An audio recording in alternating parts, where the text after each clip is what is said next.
Y el tema que quiero compartir hoy es el duro entrenamiento divino. Cuando nosotros vamos a las Escrituras, desde el libro de Génesis hasta el libro de Apocalipsis, nosotros podemos ver, amados, el entrenamiento divino que cada hombre tuvo. Por ejemplo, podemos ver lo que fue Noé.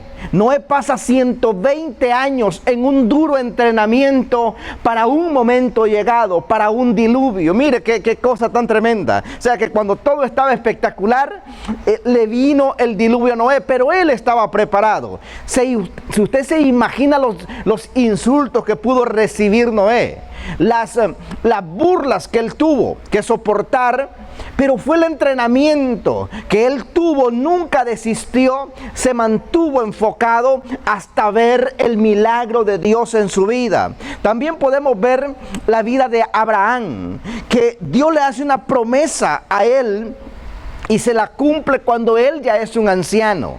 Entonces, esa promesa, amados, no quedó inconclusa. Incluso después de la promesa de haberle dado a su hijo Isaac, podemos ver en las Escrituras que Dios se lo pide otra vez, que se lo ofrende, que vaya y lo ofrezca en sacrificio en el monte. Pero también vemos que Dios proveyó para que Isaac no fuese sacrificado. Pero vemos, amados, la vida de Isaac. Isaac tampoco podía tener hijos. El proceso que vive Isaac prospera tanto en un país. Si usted lee Génesis 27, prospera tanto que lo corren de ese país. Rompen su vida, rompen todo su estatus y él sale huyendo. Pero Dios también se acuerda de él y le da 2 hijos. Y de los 2 hijos Dios le dice a su esposa que van a haber 2 naciones. Y de esas 2 naciones, amado, nació Esaú y nació Jacob. Jacob pasa también por un largo proceso en el desierto. Le toca vivir con un suegro que lo engañaba muchas veces. Le cambió el salario muchas veces. Y lo que él perdía se lo cobraba. O sea que nunca le perdonó nada a Jacob. Pero fue el entrenamiento que Dios utilizó, ese duro entrenamiento, para introducirlo a su nueva temporada, a su tiempo de gloria. En otras palabras, aunque el momento que nosotros vivamos hoy no esté de acuerdo a lo que hemos planificado o lo que hemos pensado, pero déjeme decirle que si usted logra atravesarlo, usted verá la manifestación de Dios sobre su vida. Pero quiero continuar con la serie que hemos traído y quiero leer en el 2 de Samuel, capítulo 23, verso 8 al 12. Aquí hablamos ya la parte final del rey David. Hace un recuento de lo que él ha vivido y menciona a los valientes. Pero hay algunas cosas que están medio tapaditas, pero que le dan gran relevancia a lo que el Señor nos quiere hablar en esta tarde. Dice la palabra en el libro de 2 de Samuel, capítulo 23, verso 8 al 12. Estos son los nombres de los valientes que tuvo David. José Baset el Tacmonita, principal de los capitanes. Este era Adino el Esnita, que mató a 800 hombres en una ocasión. Después de este, Eleazar, hijo de Dodo, Ahoita, uno de los 3 valientes que estaba con David cuando desafiaron a los filisteos que se habían reunido ahí para la batalla. Mire la palabra que utiliza: uno de los que desafiaron a los filisteos. ¿Se acuerdan domingos pasados que hablábamos acerca de las amenazas que el enemigo hizo, el espíritu de intimidación que utilizó Goliat? Porque dijo: hoy me he parado y he desafiado al ejército de Israel. Ahora la tortilla se dio vuelta, hubo un cambio. Estos guerreros se levantaron. David levanta un ejército, amados, de gente improbable, de gente que nadie daba un centavo. Y los levanta, los potencia a estos hombres. David, amados, cuando esta gente llegó con él en 1 de Samuel capítulo 22, dice la palabra que David fue a la cueva de Adulán. Y en la cueva de Adulán, ahí se le juntaron con él, dice que eran como 400. Los endeudados, Los amargados tenían amargura de espíritu, y los que estaban tristes, la gente que era la escoria de aquel momento. Jamás de los jamases Saúl hubiese tomado a uno de ellos para entrenarlo o llevarlo a la batalla, porque para Saúl era alguien insignificante, alguien que no valía la pena, que no servía para absolutamente nada. Pero David, amados, de esa gente que él agarra, él comienza a potenciar y a hacer su propio ejército. Si nosotros podemos ver la historia de David, usted va leyendo detenidamente los salmos, desde el Salmo 1 hasta el Salmo 34, usted puede ver el corazón descarnado de David, cómo en sus momentos más oscuros él se refugió en Dios, cómo en sus momentos más difíciles él se conectó con Dios, cómo en sus momentos de mayor amargura su conexión fue con el Señor. El Salmo 27:10 dice: aunque mi padre y mi madre me dejaren, con todo Jehová me recogerá. Porque él estuvo, su padre y su madre lo abandonaron, no podían hacer nada por él. Sus propios hermanos le dijeron: nosotros conocemos la soberbia y la malicia de tu corazón. Tú lo que has venido es ver la guerra. A ti no te importa nada lo que estamos viviendo. Él se encuentra, amados, en los momentos más difíciles de su vida. Pero puedo ver a David, amados, que David no se estuvo quejando, ni estuvo dando lástima a nadie. David se refugiaba en el Señor. Cuando estos hombres llegaron a David en la cueva de Adulán, David les enseña lo que él había aprendido. Nadie se lo había enseñado. La escuela de David fue Dios en el desierto, que lo potenció para su día soñado. No tuvo un mentor David. Su mentor era la conexión que él tenía con el Dios del cielo. Su conexión era, amados, cuando él adoraba en el desierto. Aquí nosotros vemos a David, que cuando se le acerca a esta gente, toda esa cuadrilla de 400 hombres, usted se puede imaginar con amargura de espíritu, endeudados, afligidos. Una persona afligida, amados, ya una sola persona es difícil de tratar. Una persona endeudada, hermano, no tiene cabeza para pensar e ir a pelear. No tiene cabeza o frescura para desarrollar una idea creativa. Él está endeudado, él quiere morirse. Y esta gente entra con David a la cueva.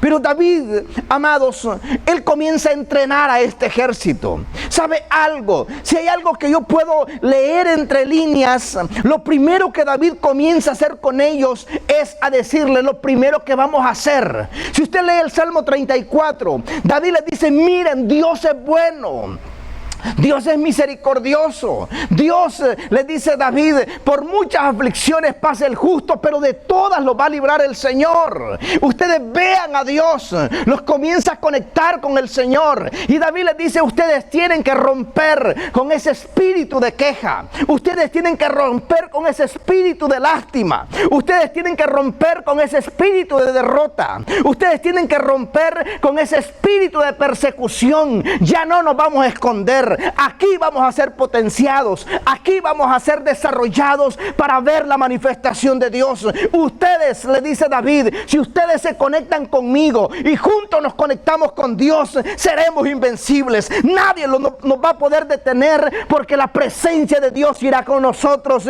y va a abrir los caminos que tenga que abrir. Por eso estos hombres, amados, se juntan con David, son potenciados con David, amados. Y yo no vuelvo a ver en las escrituras a ninguno de estos que diga: y de los 400 se quedaron 10 allá quejándose por la vida. Se conectaron con el rey. Y dice la palabra que estos hombres se conectaron con el rey. Mire, una de las cosas importantes es que tú tienes que tener en cuenta y ser muy cuidadoso con quién tú te vas a juntar. Acuérdese lo que nos decían nuestros padres a nosotros: mira con quién andas, deja de andar con esos amiguitos, que esos amiguitos no te llevan para ningún lado. Y comienzan los padres. Y eso, amados, es una gran verdad.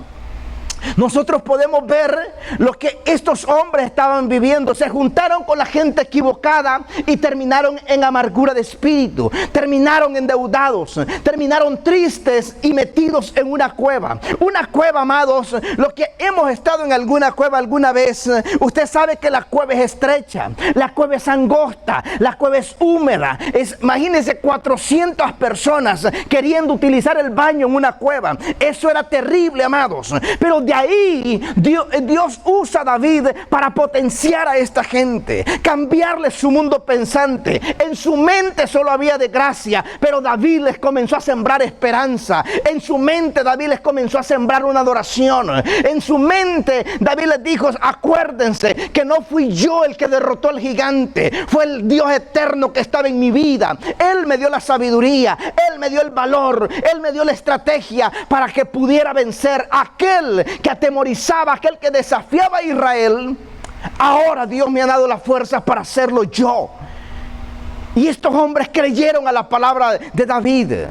Y ahora, amados, un capítulo o 20 capítulos más adelante, dice la palabra, estos son los hombres de los valientes, los nombres de los valientes que tuvo David. José Based, el tacmonita, principal de los capitanes. Este era Adino el esnita, que mató a 800 hombres en una ocasión. Después de esto, Eleazar, hijo de Dodo, Ahoita, uno de los que estaban con David cuando desafiaron a los filisteos, que habían sido reunidos ahí para la batalla y se habían alejado los hombres de Israel. Este se levantó e hirió a los filisteos hasta que su mano se cansó y quedó pegada su mano a la espada. Aquel día Jehová dio gran victoria y se volvió el pueblo en pos de él tan solo para recoger el botín. Después de este se levantó Sama, hijo de Agegarita. Los filisteos se habían reunido en Leí, donde había un pequeño terreno de lentejas, y el pueblo había huido delante de los filisteos. Él entonces se paró en medio de aquel terreno y lo defendió y mató a los filisteos. Y diga conmigo: y Jehová dio una gran victoria. Mire, amado, David, amado, la enseñanza que David les da a estos hombres, que no había motivo para retroceder, estaba prohibido rendirse. David les enseñó a estos hombres que si tenían que morir lo iban a hacer en el terreno del campamento, en el terreno de la batalla, pero jamás vieron a su rey huir, jamás vieron a su rey acobardarse, porque su rey se conectaba con Dios y Dios le daba la estrategia a David. Este hombre, amados, estos hombres se paran juntamente con el rey, pero estos hombres habían pasado un proceso, habían pasado un entrenamiento, habían pasado por el duro entrenamiento del desierto. Gente, amados, que no miraba, amados, el retroceso como una opción. La pérdida nunca la tuvieron como una opción.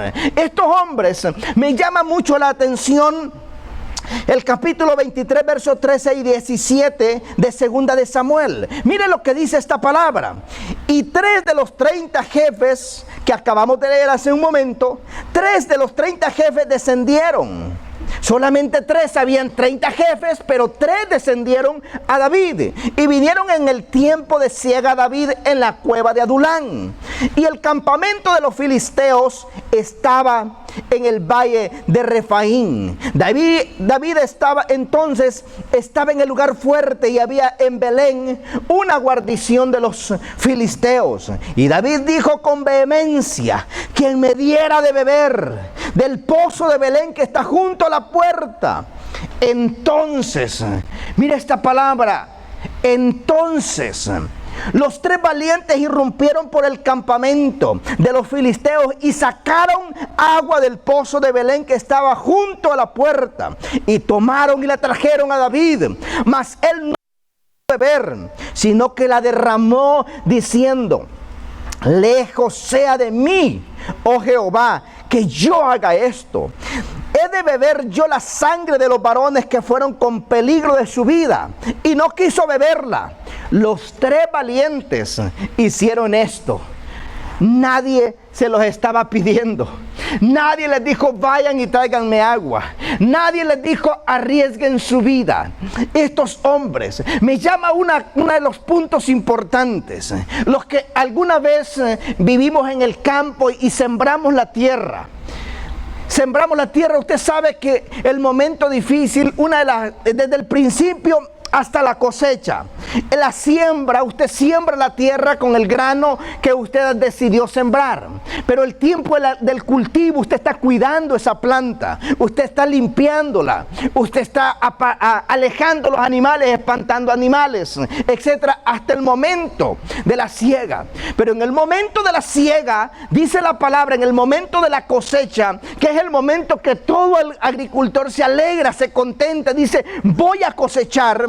Estos tres valientes, dice, dejaron su terreno allá y vinieron, dice, en tiempo de siega a David en la cueva de Adulán. Esta gente, amados, había comprendido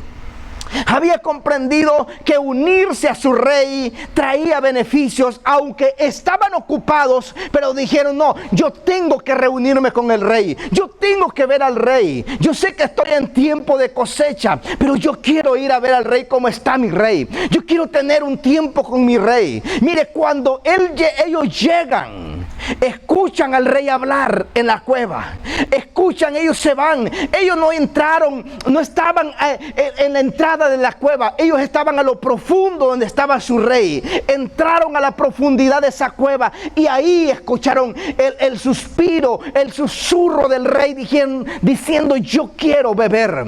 No era cualquier agua, amados. David era de Belén, esa era su agua, él frecuentaba ese pozo. David tomaba de aquella agua fresca en el tiempo de su juventud, pero ahora estaba poseída, estaba llena de los enemigos, y estos hombres escuchan a su rey y ellos dicen, no es posible, no vamos a permitirnos esto, nuestro rey tiene sed, no es cualquier agua, vamos a ir a traérsela. Y dice la palabra que estos hombres fueron a traérsela, y cuando se la trajeron, David escucha de dónde es esa agua.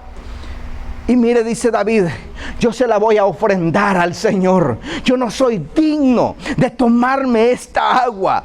Yo no soy digno. Mire, la derramó delante de la presencia de Dios. ¿Sabe por qué? Porque estos hombres escucharon la petición de su rey, pero David escuchaba lo que el Rey de Reyes decía en el cielo. Y David había aprendido a honrar a Dios. David había aprendido, porque David no estaba peleando por un puesto. David estaba peleando por una causa. David estaba peleando por un llamado. David estaba peleando por libertad. David estaba peleando por un propósito. Esa es la diferencia cuando un líder pelea por puesto o un líder pelea por una causa correcta. David, amados, ofrendó esa agua, la ofrenda de esos tres. Pero esos tres, amados, a mí lo que me llama la atención son los versos siguientes. Miren lo que dice el verso 18 y 19. Abisaid, hermano de Joab, hijo de Sarbia, fue el principal de los 30, el que estaba a cargo aún de los tres. Este alzó su lanza contra 300, a quienes mató, y ganó gran renombre con los tres. Él era el más nombrado de los 30 y llegó a ser su jefe. Pero la parte final dice, pero no igualó a los tres. No los igualó. Hay otro que dice, mire lo que dice el capítulo 23, versos 20 al 23. Después dice, Benaías, hijo de Joida, hijo de un varón esforzado, grande en proezas, de Catseel. Este mató a 2 leones de Moab. 2 leones en aquel tiempo se le llamaban a gente de una estatura grande, pero gente aguerrida en batalla, que cuando agarraban a una persona lo desmenuzaban, lo hacían pedazos. Eran leones totalmente, por eso se le llamaba 2 leones de Moab. Mata a 2 de los guerreros más acérrimos de Moab. Y él mismo dice, descendió y mató a un león en medio de un foso cuando estaba nevando. En otras palabras, de postre, después de que mató a aquellos 2 leones de Moab, se tiró a un pozo adentro y dijo, no, ese otro león yo no lo puedo dejar ahí, también lo voy a matar. Esto hizo Benaías. Y dice, también mató él a un egipcio, hombre de gran estatura. Y tenía el egipcio una lanza en su mano, pero descendió contra él con un palo y le arrebató al egipcio la lanza de la mano y lo mató con su propia lanza. Esto hizo Benaías, hijo de Joiada, y ganó renombre entre los 3 y fue nombrado entre los 30. Pero dice la parte final, ¿qué dice? Pero no igualó a los 3. Pero no igualó a los 3, aunque David lo puso como jefe de su guardia personal. Un día David se encontraba, dijo, no, necesito reemplazar a mi guardaespaldas. Y comenzó a leer, bueno, este ganó en batalla, este también, pero se detiene cuando ve a Benaías y dice, no, este mató a 2 leones de Moab. Nevando estaba, cualquiera dice, no, yo quiero un chocolatito fresco y me voy a esconder ahí donde está la chimenea para no aguantar frío. No, este se tiró a un pozo lleno de nieve y ahí mató a otro león. Y cuando salió de ahí se encontró con un egipcio, un gigante, un egipcio. Dice, él solo andaba un palito porque ya de tanto pelear él había perdido su armadura. Y dice que con un palo le quitó la lanza y también lo hirió y lo mató y ganó gran renombre. Y dijo David, yo lo necesito de mi guarda personal. Pero no igualó a los 3. ¿Cuál fue la diferencia? Que no igualaron a los 3. Usted ve, amados, las grandes proezas que estos hombres hacen, pero ¿por qué no igualaron a los 3? ¿Sabe por qué? Porque estos 3, amados, para estos 3 el deseo de su rey era una orden. Estos 3, amados, tenían iniciativa propia. Estos 3, amados, cuando veían algo no esperaba que su rey le dijera. Ellos corrían a hacer lo que tenían que hacer. Estos 3, amados, sabían escuchar a su rey. Estos 3, amados, conocían el corazón de su rey. Estos 3 habían entendido por la causa que su rey peleaba. Estos 3 rompieron, amados, los paradigmas, rompieron protocolos, rompieron, amados, con un mundo, con un, ¿cómo les llamamos? Con un ciclo vicioso. Rompieron con ese ciclo vicioso, salieron de lo común para entrar en lo extraordinario. El mundo, amados, está lleno de gente común. El mundo está lleno de gente común y corriente, pero ¿quiénes son los que marcan la diferencia?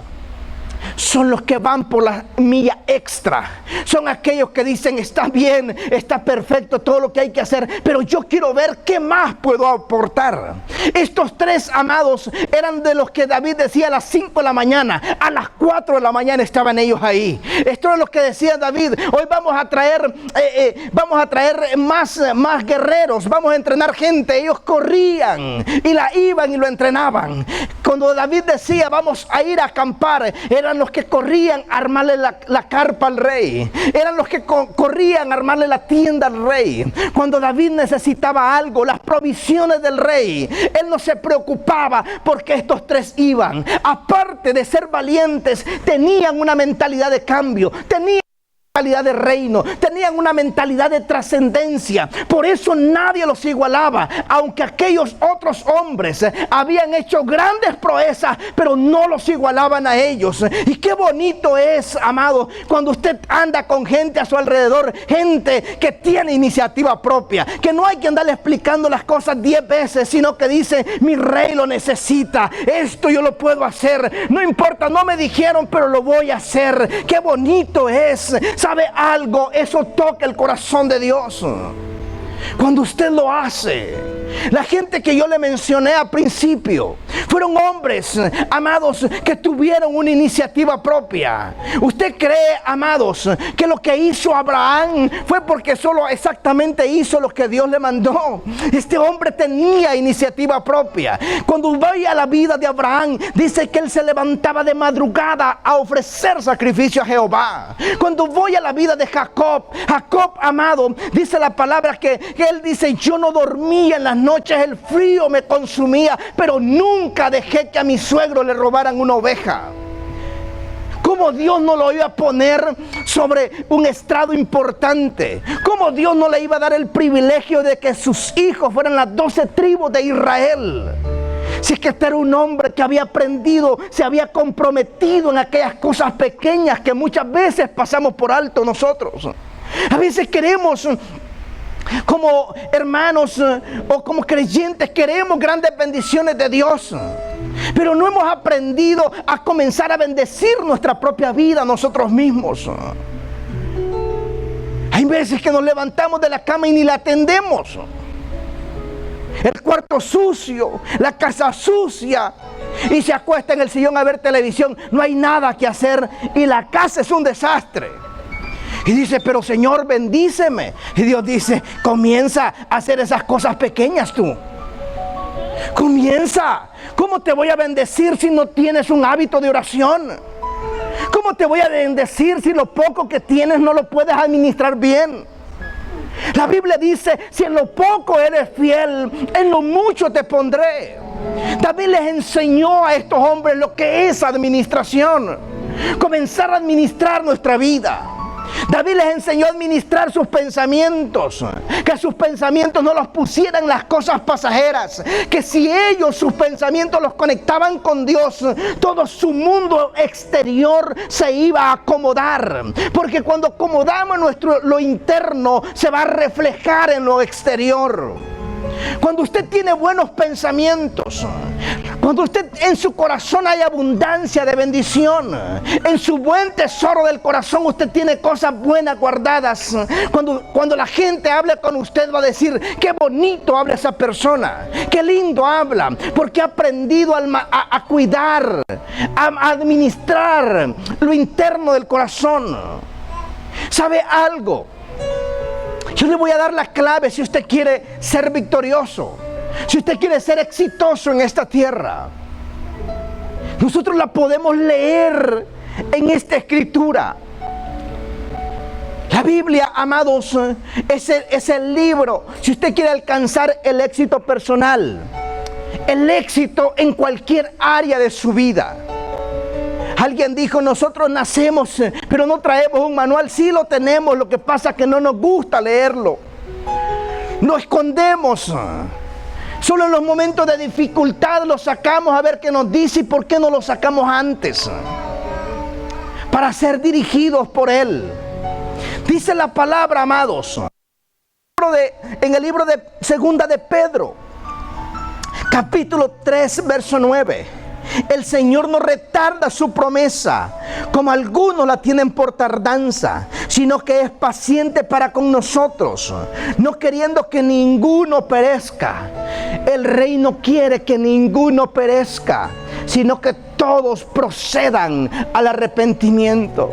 En otras palabras, si queremos alcanzar la bendición de Dios en nuestras vidas, tenemos que romper nuestro mundo de quejas. Una vez alguien me dijo, mire hermano, que me da lástima, de usted le voy a dar esto. Le dije, no me des nada. Si es por lástima, yo no te voy a hacer, no voy a caer en esa trampa de la lástima. Porque cuando usted está por lástima, usted por lástima nunca va a poder alcanzar la bendición de Dios. Usted ve los hombres en la Biblia, los que alcanzaron la gran bendición de Dios, no fueron gente que se dejaron llevar por la lástima. La lástima no mueve a Dios. Lo que mueve a Dios es cuando tú te paras en fe, crees en fe, peleas en fe, crees la palabra por fe, te conectas con Dios por fe. Eso rompe todo espíritu de lástima, todo espíritu de miseria, se quiebra, porque tú no estás conectado a la miseria, tú estás conectado con el Dios del cielo, y tú sabes que aunque no estés viviendo tu mejor temporada, aunque no estés viviendo tu mejor tiempo, terminar, porque tu bendición viene del cielo, no de la lástima que otros te tengan. Nunca usted permita eso, que si alguien le quiere dar por buena voluntad, que le dé excelente, pero no porque está dando lástima. David nunca permitió eso. Nunca permitió. Incluso le rompió ese molde pensante a sus 400. David les dice, si vamos a vencer, si vamos a salir a la guerra, ustedes tienen que dejar de pensar como amargados. Ustedes tienen que dejar de pensar como endeudados. Ustedes tienen que dejar de pensar como afligidos. Su momento ha terminado. Este es el momento del duro entrenamiento. Voy a pasar mi duro entrenamiento, pero lo que viene después es la gloria de Dios sobre mi vida, es la gloria de Dios sobre mi casa, es la gloria de Dios sobre mi familia. Déselo fuerte, por favor, al Señor.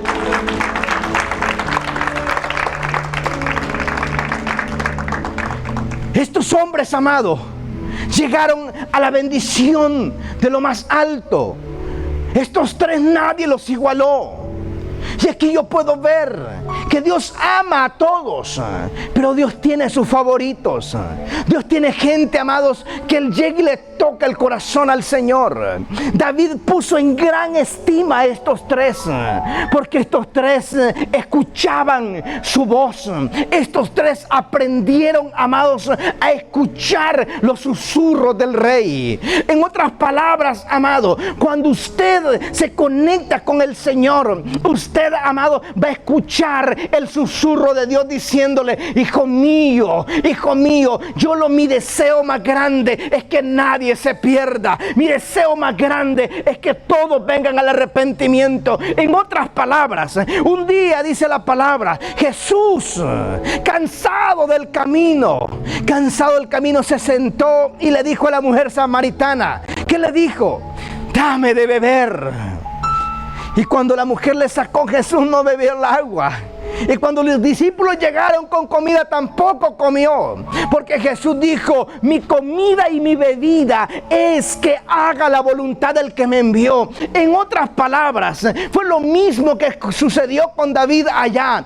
Él dijo, tengo sed, pero la sed que tenía él era de ver la manifestación de Dios obrar en el pueblo de Israel. Era ver al pueblo de Dios cantar, adorar. Por eso cuando David llega al trono, lo primero que dice, no, necesitamos traer la presencia de Dios. Y él va y busca el arca en la casa de Abinadab. Y cuando la traen, usted conoce la historia. Usa, la toca porque cree que el arca necesita ayuda y muere instantáneamente. Y esa presencia, el arca, queda en la casa de Obed-edom. Y esa arca, amados, produce tantos milagros, tanta abundancia y tanta bendición en la casa de Obed-edom. Porque David sabía que la presencia de Dios saciaría su sed, pero también el pueblo vería la manifestación de Dios. En otras palabras, si nosotros nos conectamos con Dios y traemos el agua, esa agua que brota para vida eterna. ¿Cuál es esa agua? Cuando usted le habla del Señor a otro, cuando usted invita a otro a la iglesia, cuando usted invita a otro a la oración, cuando usted invita a otro al discipulado, dice, vamos a adorar al Rey, ven conmigo, acompáñame, no importa, te voy a pagar la cena después del culto, pero vamos, vente, vamos a gozarle. Déjame decirte que ahí tú has aprendido a escuchar la voz del Eterno, porque la Biblia dice que Él no quiere que nadie se pierda, sino que todos procedan al arrepentimiento. Lo que el Rey quiere, amados, que como iglesia vayamos y prediquemos. Lo que el Rey quiere es que nosotros aprendamos a escuchar su voz. Pero ¿cómo lo vamos a hacer? ¿Cómo lo vamos a hacer? Tenemos que poner en riesgo nuestra reputación. Porque mucha gente dice, yo quiero predicar, pero ¿qué van a decir de mí? Yo quiero predicar, yo quiero ir y hablarle a otro de Cristo, pero la verdad es que tengo mucho trabajo. Yo quiero hablarle a otro de Cristo, pero es que no tengo tiempo. Es que yo quiero hablarle a otro de Cristo, pero es que mi trabajo. Estos tres ganaron un renombre porque dejaron su parcela en el tiempo de la cosecha.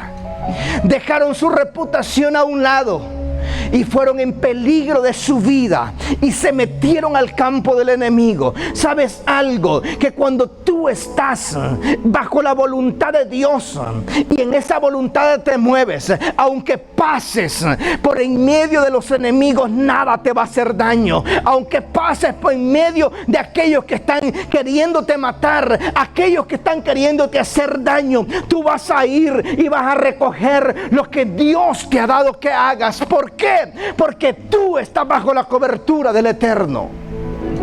¿Por qué estos hombres pudieron entrar? 3 hombres nada más, en un campamento donde habían miles de enemigos. Porque iban, amados, agradando al rey. Iban en conexión con el rey. En otras palabras, si queremos ver los días, cerrar este año 2023 en bendición, tenemos que hacer algo. Dejar la queja a un lado. Dejar la comodidad a un lado.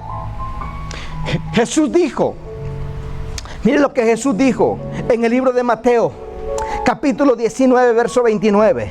Y cualquiera que haya dejado casas, hermanos, hermanas, o padre, o madre, o mujer, e hijos, o tierras, por mi nombre, recibirá 100 veces más y heredará la vida eterna.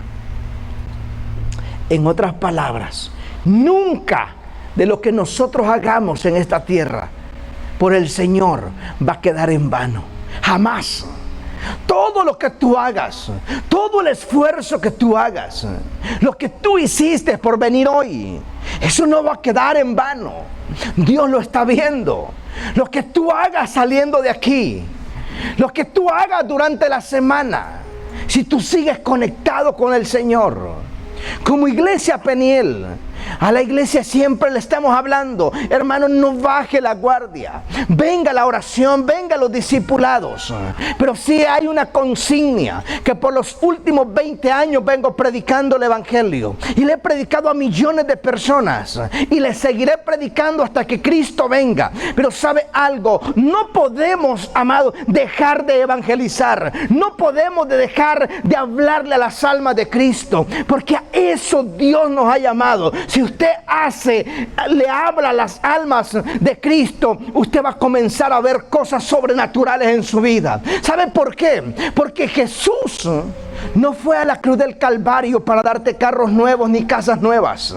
Jesús subió a la cruz del Calvario para salvarnos. Lo primero fue la salvación, porque por esa muerte y por esa sangre que fue derramada en la cruz del Calvario, es que usted y yo tenemos la oportunidad de salvación y tenemos vida eterna. Por eso, si el propio Hijo de Dios murió para salvarnos a nosotros, quiere decir que si nosotros nos conectamos a hablarle a otros de Cristo, a vivir consagrados delante del Señor, para que otros le conozcan, usted va a comenzar a ver bendición y la vida eterna.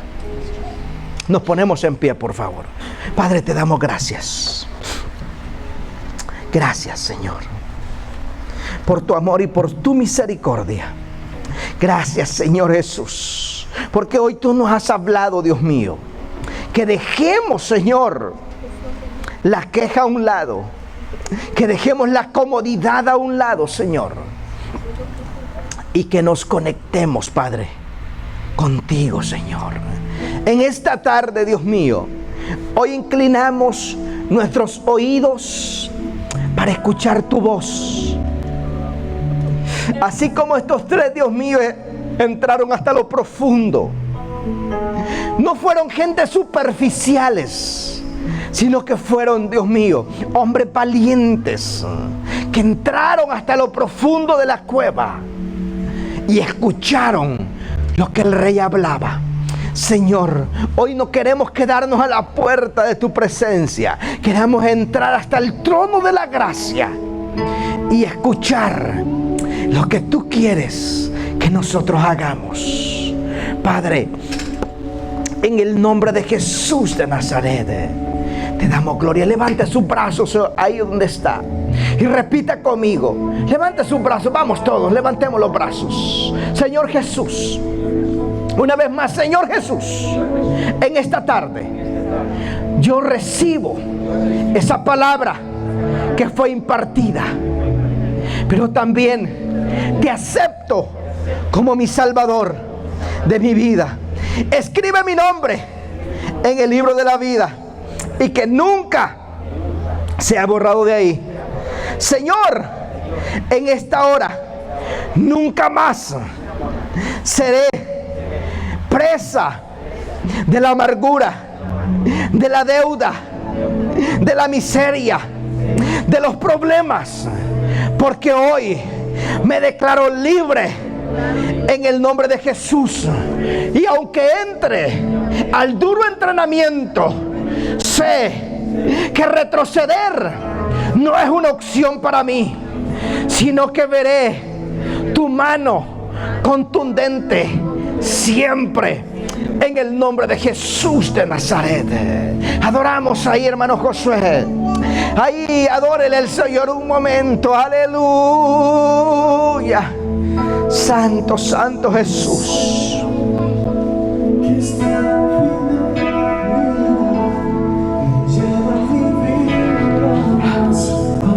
Gracias, Jesús. Cuando tú digas, Espíritu Santo, cuando tú digas, Espíritu Santo, que tú predigas, Espíritu Santo. Espíritu Santo.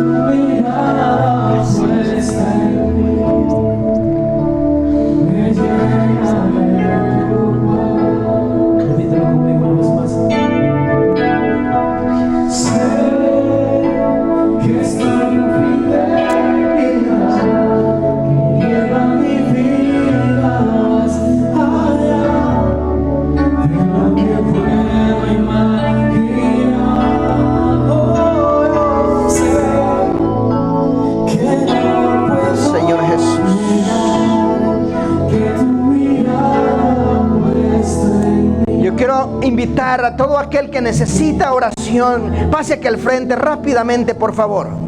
Aquí hay un manto, aleluya, de liberación, de sanidad en este lugar. Rápidamente, si usted necesita oración por cualquier necesidad, aquí está el Señor.